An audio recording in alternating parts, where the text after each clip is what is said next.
반갑습니다. 세나 친구들. 오늘도 말씀 앞에 나온 여러분들을 예수님의 이름으로 환영하고 축복합니다.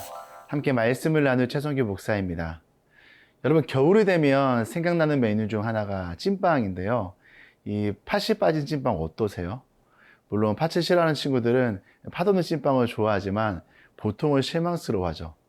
이 겉으로 보여지는 신앙이 멋져 보여도 우리 안에 하나님을 향한 몸부림이 없다면 마치 팥없는 찐빵과 같은데요. 어떤 의미인지 말씀을 통해 함께 살펴보고 싶습니다. 오늘의 주제는 겉보다 속이 중요해입니다. 오늘의 말씀은 열왕기하 23장 31절에서 24장 7절입니다. 여호아하스는 23세의 왕이 돼 예루살렘에서 3개월 동안 다스렸습니다. 그의 어머니의 이름은 하무달로 림나 예레미야의 딸입니다. 여호아하스는 자기 조상들이 그랬던 것처럼 여호와 보시기에 악을 저질렀습니다. 바로 느고가 여호아하스를 하마 땅 리블라에 가두어 예루살렘에서 통치하지 못하게 했고 유다로 하여금 은 100달란트와 금 1달란트를 조공으로 바치게 했습니다. 바로 느고는 요시아의 아들 엘리야김을 그 아버지 요시아를 대신해 왕으로 삼고 그 이름을 여호야김이라고 바꾸었습니다. 그리고 바로 느고는 여호아하스를 잡아 이집트로 갔는데 그는 거기서 죽고 말았습니다. 여호야김은 바로에게 은과 금을 바쳤습니다. 그는 바로의 명령대로 돈을 내기 위해 그 땅에 세금을 부과해 그 땅 백성들 각각의 사정에 따라 은과 금을 거두어 드렸습니다. 여호야김은 25세의 왕이 돼 예루살렘에서 11년 동안 다스렸습니다. 그의 어머니의 이름은 스비다로 루마 브다야의 딸입니다. 여호야김은 자기 조상들이 그랬던 것처럼 여호와 보시기에 악을 저질렀습니다. 여호야김이 다스리는 동안에 바벨론 왕 느부갓네살이 침입해 왔습니다. 그래서 여호야김은 3년 동안 느부갓네살의 속국 왕이 됐습니다. 그러다가 여호야김은 마음이 바뀌어 느부갓네살에게 반역했습니다. 여호와께서는 갈대아 사람들과 아람 사람들과 모압 사람들과 암몬 사람들을 보내 유다를 습격하게 하셨습니다. 이것은 여호와께서 그분의 종인 예언자들을 통해 하신 말씀에 따라 유다를 멸망시키려고 그들을 보내신 것이었습니다. 이런 일이 유다에 일어난 것은 분명히 여호와의 명령에 따른 것으로 유다 백성들을 여호와의 눈앞에서 없애시려는 것이었습니다. 므낫세가 저지른 모든 죄와 또 그가 죄 없는 피를 흘렸기 때문이었습니다. 그가 예루살렘을 죄 없는 피로 가득 메웠기에 여호와께서 그것을 용서할 마음이 없으셨습니다. 여호야김의 다른 일들과 그가 했던 모든 일들은 유다 왕들의 역대기에 기록되어 있습니다. 여호야김은 자기 조상들과 함께 잠들었고 여호야김의 아들 여호야긴이 뒤를 이어 왕이 됐습니다. 이집트 왕이 다시는 자기 나라에서 나오지 않았습니다. 바벨론 왕이 이집트의 시내로부터 유프라테스 강까지 이집트 왕의 모든 영토를 차지했기 때문입니다. 유다 왕 요시아를 이어 유다 17대 왕으로 여호아하스가 23살의 나이에 왕이 됩니다. 그의 아버지는 성군이란 불리우는 요시아인데요. 하나님께서 요시아 왕을 어떻게 평가했었죠? 전무후무 왕이라고 했죠. 온 마음과 온 정신과 온 힘으로 여호와를 향했다라고 평가하고 있는데요. 여러분, 이런 평가받으면 너무 가슴이 뛰지 않으세요? 하나님께 이 정도 평가를 받은 왕인데 그의 아들은 어느 정도일까요? 우리 32절 말씀 함께 읽겠습니다. 여호아하스는 자기 조상들이 그랬던 것처럼 여호와 보시기에 악을 저질렀습니다. 아버지와는 전혀 상반된 평가죠. 우상을 제거하며 성전을 청격하였던 아버지와는 달리 그는요, 악을 저지르기에 급급합니다. 여호아하스의 왕권은 3개월 만에 끝이 나는데요. 이런 여호아하스의 이야기는 우리에게 중요한 영적 교훈을 줍니다.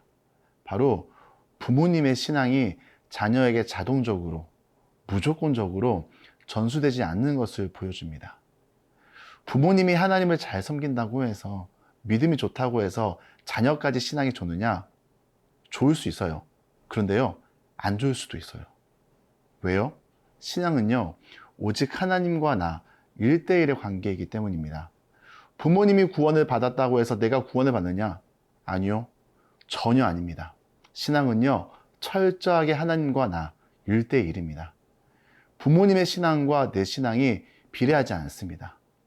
이것은 교회와도 연결할 수 있는데요. 교회의 크기가 내 신앙을 결정하는 게 아닙니다. 내 신앙은요, 교회 공동체나 부모님의 신앙과 독립적입니다.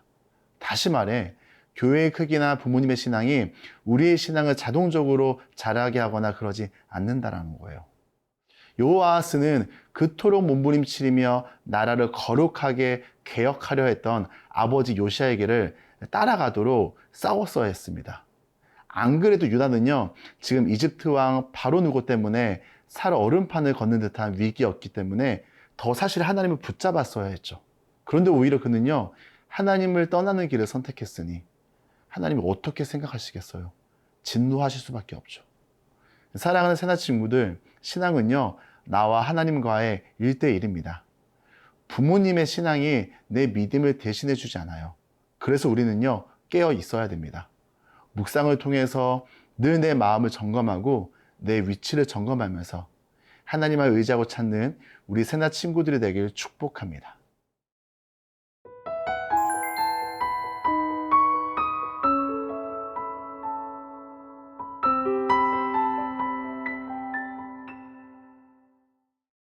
이집트 왕 바로 느고에 의해 여호아스는 폐위당하고요. 새로운 왕 여호야김이 18대 유다 왕으로 세워집니다. 여호야김의 원래 이름은 엘리야김인데요. 이집트 왕이 엘리야김을 강제 개명시켜버립니다. 여호야김으로요. 이것은 유다가 이집트의 지배를 받는 나라가 된 것을 전적으로 보여줍니다. 게다가 이집트는 여호야김을 새 왕으로 세우면서 은과 금, 조공을 요구하는데요. 여호야김은 이집트에 바칠 조공을 마련하기 위해 가혹한 세금을 부과하며 백성들을 어렵게 만듭니다. 뿐만 아니라 예레미야서를 보면 여호야김은 자신을 위한 초호화 왕궁까지 지으려 했다고 하는데요.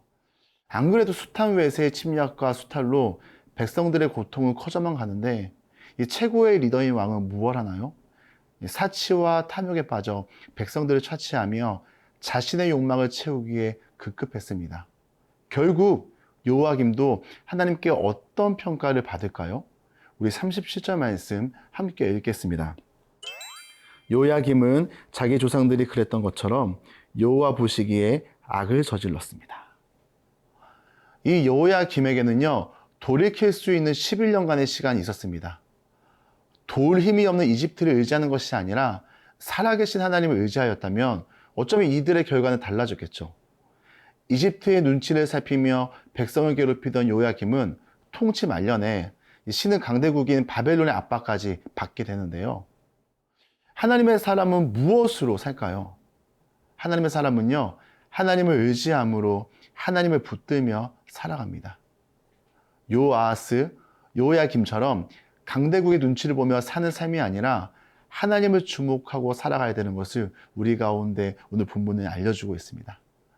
사랑하는 새나 친구들, 눈에 보이는 세상의 힘과 권력을 의지하기보다 보이지 않지만 항상 우리와 함께 하시며 역사하시는 그런 하나님을 신뢰하는 우리 친구들이 되게 축복합니다.